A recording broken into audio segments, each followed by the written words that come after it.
Then, let the ritual begin.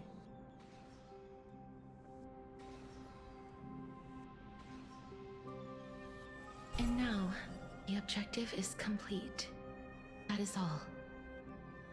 Such is what Professor Anaxa always says after preparing for an alchemical ritual. And now, Pollux, I shall lift you from the river of souls and reforge your soul. Perhaps you will be disturbed by this, and your body may become horrifying to behold. But if even the slightest trace of your soul remains, the soul that once ferried me to this side of the shore, then please, look at me. I wish to thank you in person. I have obtained everything you sacrificed your divinity for. Lady Almanette. Did she recognize you? Oh, she must be the first soul we can communicate with here, right? I'm afraid she is just another spirit trapped here, like the rest of them.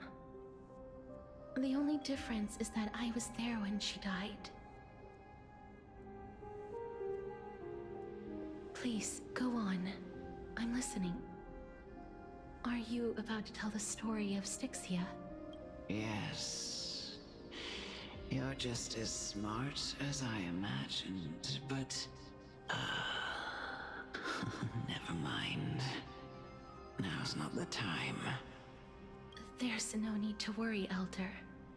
Take a look around you. You're already at the resting place of the dead. The world of the dead? But how?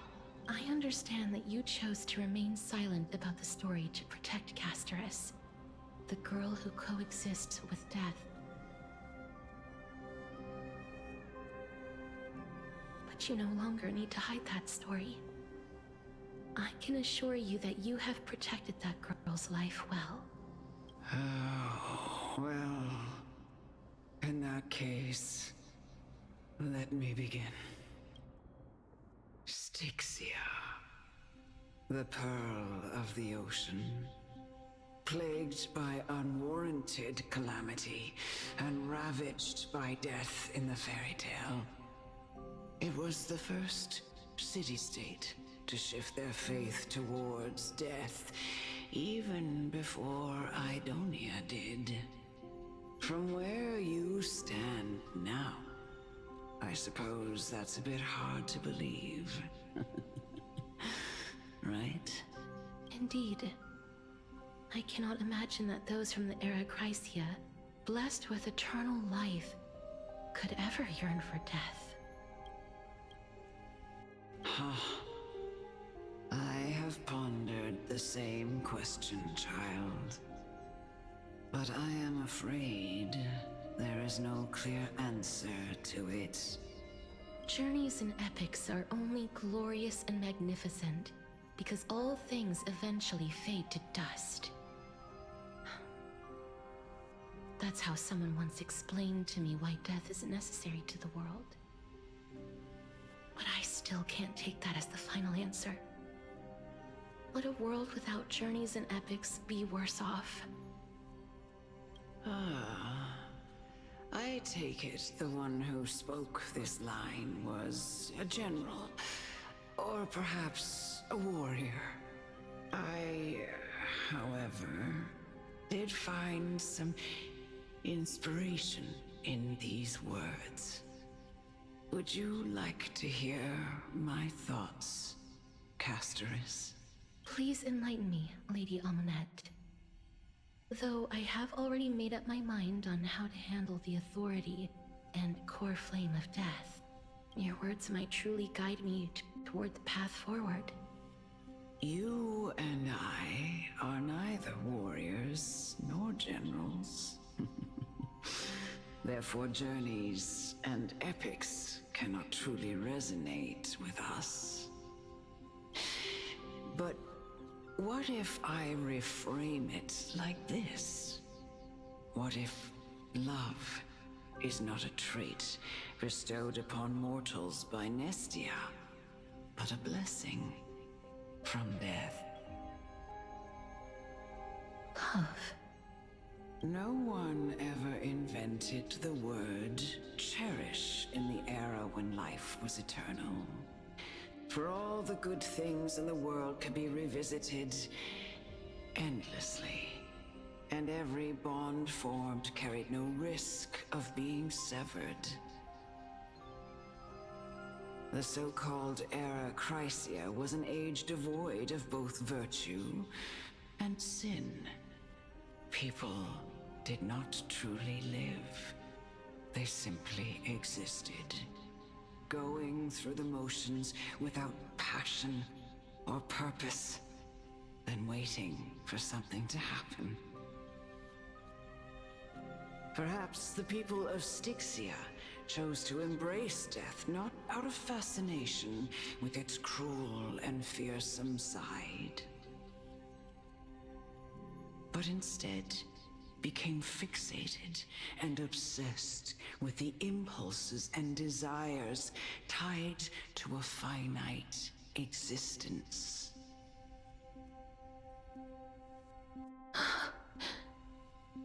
Therefore, death is not a thing of fear and desperation, but...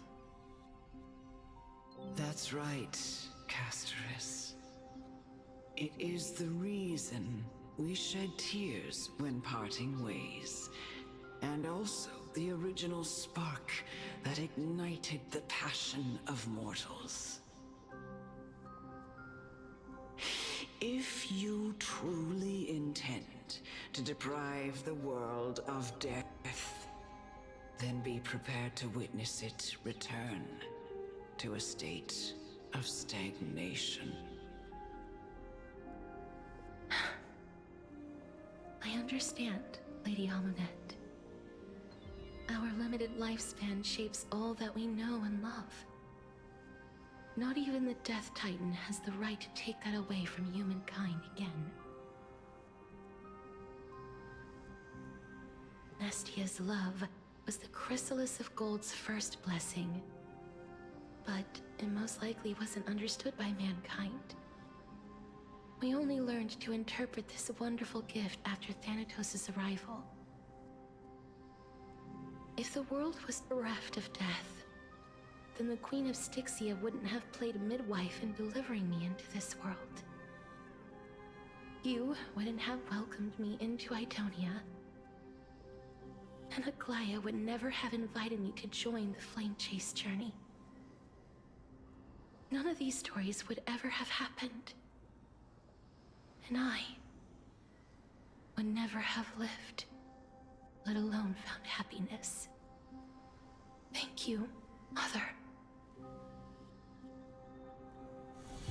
I will use all the love I've experienced in this long life to complete the final miracle. My teacher, Anaxagoras, grant me the wisdom of all things. I call upon thee, the stripped dead dragon's corpse.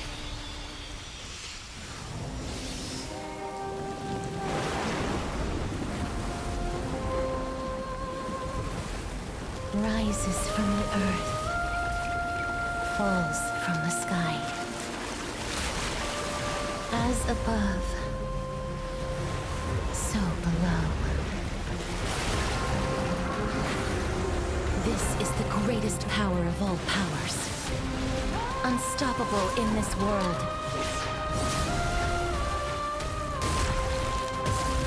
The great work that commands all death. I shall grant you embrace.